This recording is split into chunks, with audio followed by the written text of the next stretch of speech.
रात का वक्त था, ठंडी ठंडी हवा चल रही थी और मुजम्मिल साहब अपने घर के गार्डन में बैठे चाय के कप के साथ अपनी पुरानी यादों में गुम थे। उनकी उम्र अब लगभग 65 साल हो चुकी थी और अब वो रिटायरमेंट की ज़िंदगी जी रहे थे। मुजम्मिल साहब अपनी जवानी में बहुत ही पुरजोश इंसान हुआ करते थे।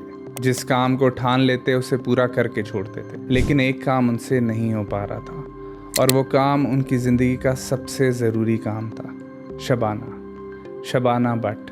ये वो लड़की थी जिसे मुजम्मिल साहब बेहद पसंद किया करते थे, लेकिन कई बार भी शबाना का हाथ मांगने पर उसके घर वालों ने मुजम्मिल साहब को रिश्ता नहीं दिया, क्योंकि मुजम्मिल साहब का पूरा नाम मुजम्मिल अवान था और शबाना के घर वाले भट्ट बिरादरी के बाहर रिश्ता करने के हामी नहीं थे। शबाना भी मुजम्मिल साहब को बहुत पसंद करती थी, इसीलिए शबाना ने कई बार अपनी अम्मी से बात की, कई बार अम्मी से कहा कि हमारी शादी करवा दें, लेकिन उसकी अम्मी ने हर बार एक ही जवाब दिया, तुम्हारी शादी भट्ट बिरादरी में ही होगी बेटा, हम रिश्ता ढूंढ रहे हैं और कोई ना कोई लड़का मिल ही जाएगा और हम तुम्हें मुजम्मिल से बेहतर ही रिश्ता ढूंढ के देंगे। लेकिन ये कमबख्त अच्छा रिश्ता मिलना भी बहुत मुश्किल था। ऊपर से बिरादरी से बाहर भी नहीं देख सकते थे, तो शबाना की उम्र भी निकले जा रही थी और दूसरी तरफ मुजम्मिल साहब भी आहें भर भर कर थक गए थे। कुछ समझ नहीं आ रहा था कि क्या करें। जवानी गुजर रही थी, लेकिन मोहब्बत ज़ात पात के तले दबी हुई थी। लेकिन फिर मुजम्मिल साहब ने दिमाग से काम लेना शुरू किया और उनको एक शैतानी सूझी। लेकिन वो शैतानी थी क्या, और क्या उस तरकीब ने काम दिखाया? कहानी में आगे बढ़ने से पहले इस पूरे ज़ात पात के रौले को समझ लेते हैं कि ये आखिर है क्या, ताकि हमें सही तरीके से मुजम्मिल साहब की बेबसी समझ आ सके। पाकिस्तान के अंदर बहुत सारी फैमिलीज़ अपनी शादी की सर्च शुरू करने से पहले ही ज़ात पात का ठप्पा लगा देती हैं कि इस ज़ात का आदमी होना चाहिए या इस ज़ात की लड़की होनी चाहिए, जिसकी वजह से वो अपनी मार्केट को, अपनी मैरिज मार्केट को शुरू में ही श्रिंक कर देते हैं। और ये मसला सिर्फ पाकिस्तान का भी नहीं है, बल्कि इंडिया का भी है।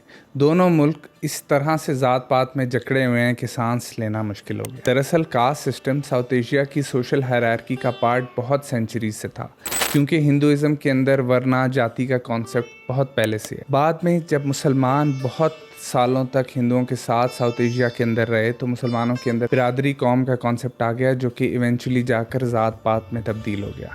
जबकि इस्लाम का कॉन्सेप्ट इस सारी चीज़ के बारे में बहुत क्लियर है। इस्लाम साफ साफ कहता है कि सुपीरियॉरिटी सिर्फ़ और सिर्फ तकवा की बुनियाद पर है। ये बिरादरी सिस्टम, ज़ात पात, इसका इस्लाम से कोई लेना देना नहीं है। तो इसका मतलब ये है कि ये इस्लाम का पार्ट नहीं है। जैसे नुसरत साहब की कवाली में है कि उत्थे अमलां दे होने ने बखेड़े, किसे नहीं तेरी ज़ात पूछनी। तो जब वहाँ पर अमलों के बखेड़े हैं, तो हम किन बखेड़ों में पड़े हुए हैं? फिर हम ये समझते हैं कि बिरादरी वाले या हमारी बिरादरी के लोग हमें सबसे बेहतर जानते हैं, जबकि ऐसा नहीं है। आपकी वैल्यूज़ किसी के भी साथ कंपैटिबल हो सकती हैं। वैल्यूज़ के अंदर आप अच्छा अखलाक देखते हो, अच्छा कैरेक्टर देखते हो, ये सारी चीज़ें किसी में भी हो सकती हैं। ये ज़रूरी नहीं है कि आपकी बिरादरी में ही हों, बल्कि अक्सर व बेशतर तो ये होता है कि अगर एक मसला एक बिरादरी के अंदर चल रहा हो और शादी भी आप सेम बिरादरी में कर रहे हैं, तो वो मसला बहुत ज़्यादा पक्का हो जाता है। जबकि अगर कोई दूसरे कल्चर से आया हो, ये यहाँ पे तो कल्चर भी बिल्कुल डिफरेंट नहीं होता, लेकिन दूसरी बिरादरी से आया हो, तो वो शायद उस मसले को डायग्नोज करके आपको ज़्यादा सही रास्ते पर चला सके। हमारे यहाँ तो कज़न मैरिजेस को भी इतना ज़्यादा प्रमोट किया जाता है कि तलाक़ें कम होंगी, तलाक देते हुए अगला बंदा सोचेगा, जबकि इस तरह का कोई भी फैक्चुअल प्रूफ हमारे पास नहीं है जो इस चीज़ को जस्टिफाई करे। जबकि कज़न मैरिजेस की वजह से मेडिकली हेल्थ रिस्क बहुत ज़्यादा होते हैं कंपैरेटिवली अगर आप फैमिली से बाहर शादी करते हैं। तो अब इस ज़ात पात के मसले का आखिरकार हल क्या है, और क्या मुजम्मिल साहब को भी अपने इस मसले का कोई हल मिला था?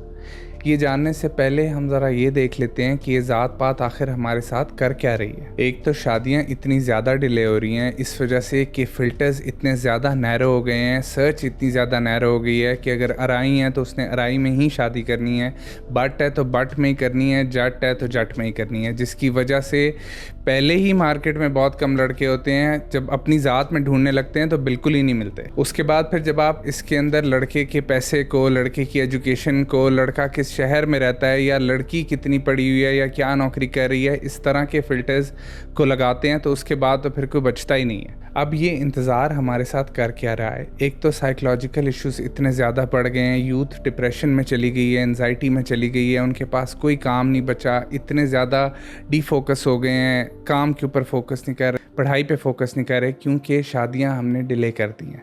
उसके बाद फिर जब आप उनकी शादियां नहीं करवाते तो फिर वो इधर उधर अफेयर्स चला लेते हैं। आप अपने ज़ात पात अपने ऑनर गैरत में पड़े रहते हैं, वो इधर उधर मुँह काला कराते हैं, लेकिन इसका हमें पता ही नहीं चलता। और जिनके साथ वो मुँह काला कर रहे होते हैं उनकी ज़ात पात कभी भी नहीं पूछते। ये ज़ात पात सिर्फ उनकी उस हलाल निकाह की रुकावट है जो कि आपने बनाई हुई है। फैमिलीज़ को ऐसे लगता है कि वो ज़ातों के बीच में ही शादियां करने से अपनी फैमिली का ऑनर बचा रहे हैं, जबकि जब बहुत ज़्यादा रिजेक्शंस फेस करनी पड़ती हैं किसी भी जवान लड़के या लड़की को, तो घर में लड़ाइयाँ होती हैं, घर ख़राब हो जाते हैं। ज़ात बचा लेते हैं, घर ख़राब कर देते हैं। उसके बाद फिर जब शादियाँ डिले हो जाती हैं तो फर्टिलिटी की जो विंडो होती है वो भी बहुत छोटी रह जाती है। बहुत कम साल रह जाते हैं बच्चा कंसीव करने में, जिसकी वजह से कपल्स के ऊपर प्रेशर बहुत ज़्यादा डाला जाता है कि भाई बच्चा क्यों नहीं हो रहा, बच्चा क्यों नहीं हो रहा। उन्हें ये नहीं पता होता कि जिस ज़ात के चक्कर में वो इतने साल इंतज़ार कराया है, अब उस ज़ात का बच्चा पैदा होने में मसला हो रहा है। तो इन सारी चीज़ों को मिल मिलाकर सोसाइटी के अंदर ही एक साइकिल चल पड़ा है, जिसकी वजह से हर कोई किसी राइट इंसान का इंतज़ार कर रहा है, लेकिन उसको वो राइट इंसान मिल नहीं रहा क्योंकि हमने फ़िल्टर्स इतने ज़्यादा लगा दिए हैं। और ज़ात एक बहुत बड़ा फ़िल्टर है। आप आज मैट्रिमोनियल प्रोफाइल्स उठा कर देखें, हर किसी में ज़ात का, कास्ट का एक अपना कॉलम बना होता है, और उसके बाद रिक्वायरमेंट्स में भी बताया जाता है कि हमें अराई ही चाहिए, हमें फ़लाना ही चाहिए, हमें बट ही चाहिए, हमें राजपूत ही चाहिए, जिसकी वजह से वो सही मिल नहीं रहा होता और अरसा अरसा बच्चे बैठे बूढ़े हो जाते। अब अक्सर लोगों के जहनों में ये सवाल आता है कि अगर हम बिरादरी से बाहर शादी कर दें तो हम ट्रस्ट कैसे मेंटेन करें, हमें कैसे पता चले कि अगले लोग सही हैं। तो आपको ज़ात पात से तो कभी भी नहीं पता चलेगा कि अगले लोग सही हैं या नहीं हैं। अगर आपने ये चेक करना है कि वो ठीक हैं या नहीं है, तो आप रेफरेंसेस ढूंढें जो आपके म्यूचुअल हों, आप उनसे ज़्यादा से ज़्यादा मीटिंग्स करें, उनके साथ क्लियर कम्युनिकेशन करें, उन्हें अपनी रिक्वायरमेंट्स बताएं, वो आपको बताएं कि वो क्या चाहते हैं। इस तरीके से ही कम्युनिकेशन होती है, इस तरीके से ही सही लोग मिलते हैं, इसी तरीके से ही निकाह होते हैं। और रही बात रीति रिवाज की कि हमारे आबाओ अजदादों ने बिरादरियों से बाहर शादियां न की या ज़ात पात के अंदर ही करते आ रहे हैं या ये बहुत अरसे से चलता आ रहा है, तो अगर रीति रिवाज हलाल ना हो या फिर हलाल चीज़ के अंदर रुकावट बन रहे हों तो ऐसे रीति रिवाज को उठाकर खिड़की से बाहर फेंकना चाहिए। और अगर आपके रिश्तेदार इस चीज़ को अपोज़ करते हैं तो किसी रिलीजियस स्कॉलर को, किसी इमाम को बुलाएं और उनसे कहें कि आपके रिश्तेदारों को बताएं कि इस्लाम इस बारे में क्या कहता है और क्या ये चीज़ इस्लाम में है या नहीं है। मेरे ख़्याल में इस्लाम के ख़िलाफ़ तो वो भी नहीं जाना चाहेंगे। और अब आते हैं इस मसले के हल पे और ये देखते हैं कि मुज़म्मिल साहब ने अपने मसले का क्या हल निकाला। सबसे पहले तो अपने सर्कल को वाइड करें, अपनी एक टाइमलाइन रख लें। अगर आप इस ज़ात वाले चक्कर के अंदर फंसे हुए हैं कि इसके अंदर ही शादी करनी है, तो एक टाइमलाइन सेट करें कि 6 से 9 महीने का वक्त है। इस वक्त में अगर हमें अपनी बिरादरी में से एक अच्छा लड़का या एक अच्छी लड़की मिल गई तो हम निकाह यहाँ कर लेंगे, वरना हम अपने सर्कल को बड़ा करें। उसके बाद फिर इंटर फैमिली इंट्रोडक्शन शुरू करें किसी एक घर में जो कि म्यूचुअल हो, औरों का भी आप कभी वहाँ पर डिनर होस्ट करवाएं, इसके अंदर दूसरी कास्ट के लोगों को आपस में मिलवाएं ताकि वो आपस में मिलें, सोशलाइज करें, एक दूसरे को बताएं कि उनकी क्या रिक्वायरमेंट्स हैं, क्या चाहते हैं वो इस रिश्ते को लेकर, और वही चीज़ उनसे भी पूछें।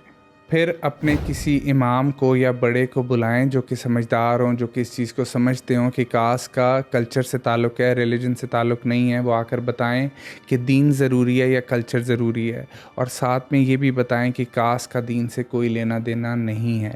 इस चीज़ से हमारी सोसाइटी बेहतर होगी, हमें समझ आएगी कि हमें क्या करना है और क्या नहीं करना। फिर निकाह को सिंपल करें, निकाह को आसान करें, जहाँ पर आपको बेहतर इंसान मिल जाए उसकी तरफ बढ़ जाएँ। को बहुत लेविश शादियों की तरफ ना जाएं, सिंपल रखें अपनी वेडिंग्स को। और उसके बाद फिर अगर आपके पेरेंट्स अपना पूल वाइड करते हैं, ज़ात पात से बाहर भी आपके लिए पार्टनर तलाश कर रहे होते हैं, तो आप भी उस सारी चीज़ को बहुत ही ओपन हार्ट से कबूल करें और सीरियस इंटेंट के साथ अपने पार्टनर को तलाश करें। अब आते हैं मुज़म्मिल साहब के मसले पर। तो मुज़म्मिल साहब ने इन सारे सलूशंस में से किसी भी सलूशन को इस्तेमाल नहीं किया, बल्कि उन्होंने एक अनोखी ही तरकीब लड़ाई। उन्होंने एक आर्टिकल लिखा ज़ात पात के ऊपर, और उस आर्टिकल को उन्होंने मैगज़ीन के एक सफ़े पर एडिट करवा कर उसकी एक कॉपी प्रिंट करवा ली। अब वो आर्टिकल असल मैगज़ीन में तो नहीं आया था, लेकिन जो कॉपी मुज़म्मिल साहब के हाथ में थी उसके अंदर वो आर्टिकल छपा हुआ था, और उस आर्टिकल के अंदर ये लिखा हुआ था कि बट और अवान दरअसल एक ही ज़ात है, सिर्फ नाम मुख्तलिफ है। और बहुत अरसे से ये रिवाज रहा है कि जब भी बटों और अवानों की आपस में शादी होती थी तो इसको बहुत ही ज़्यादा मुकद्दस माना जाता था और ये बड़ी शान की बात होती थी दोनों ज़ातों के लिए। अब हकीकत में तो ऐसा कुछ नहीं था, लेकिन मुज़म्मिल साहब ने खुद से ये सारा कुछ लिखकर छपवा दिया और सुबह के अखबार के साथ शबाना के घर मैगज़ीन भिजवा दिया। और उसके बाद शबाना की बहन के थ्रू शबाना को पूरी कहानी समझा दी कि ये आर्टिकल और ये मैगज़ीन खुद से छपाया गया है। फिर क्या था, शबाना ने अपनी अम्मी को आर्टिकल पढ़ाया और अम्मी ने अब्बू को, और अब्बू ने पूरी बिरादरी वालों को दिखाया कि ये देखो अवानों और बटों के अंदर शादियाँ कितनी ज़बरदस्त चीज़ हैं। ऊपर से शबाना की उम्र भी होती जा रही थी और कोई अच्छा लड़का भी नहीं था। तो आखिरकार शबाना के घर वाले मुज़म्मिल साहब के लिए मान जाते हैं, क्योंकि अब बिरादरी का भी इशू ख़त्म हो गया, क्योंकि उस आर्टिकल ने पूरी बिरादरी को ये यकीन दिला दिया कि बट और अवान एक ही ज़ात है। और आज शबाना बेगम बन चुकी है और ज़िंदगी का एक तवील हिस्सा मुज़म्मिल साहब और शबाना ने इकट्ठे गुजार लिया है और बहुत खुशी खुशी गुजारा है। अब मुज़म्मिल साहब ने जो किया वो झूठ था, और झूठ ऐसे मामलात में, स्पेशली शादी के मामलात में, कभी भी नहीं बोलना चाहिए। लेकिन मुज़म्मिल साहब भी बेबस हो गए थे। उनको इस जंग आलूदा सोच को सही करने का और कोई तरीका नहीं मिल रहा था, अपने मसले को हल करने का कोई तरीका नहीं मिल रहा था, इसीलिए उन्होंने उंगली को टेढ़ा कर लिया। मगर यहाँ समझने की बात ये है कि कैसे एक आर्टिकल ने ज़ात पात को चेंज करके रख दिया, क्योंकि ज़ातें कोई कंक्रीट चीज़ है ही नहीं, ये हमारी अपनी बनाई हैं, तो हम जिसे चाहें सच कर लें और जिसे चाहें झूठ कर लें। ये तो दरअसल कहानियाँ हैं जो कि अरसों से बनाई गई हैं, चलती आ रही हैं और आज भी चल रही हैं। सारी बात दरअसल सोच की है और सोच को बदलने की ज़रूरत है। खुदारा अपनी ज़िंदगी को बेहतर बनाएं, अपने बच्चों की ज़िंदगियों को बेहतर बनाएं। शादियों को बिल्कुल भी ज़ात की वजह से डिले मत करें। ये कास्ट सिस्टम हमारी सोसाइटी को खा रहा है, इसने हमारी सोसाइटी को बर्बाद कर दिया है, हमारी अगली जनरेशन भी बर्बाद हो गई है। दुनिया कहाँ पहुँच गई है, हम कहाँ फंसे हुए हैं। कमेंट्स में मुझे ज़ात के बारे में अपनी राय ज़रूर दें और ये भी बताएं कि आपके लिए ज़ात कितनी ज़रूरी है।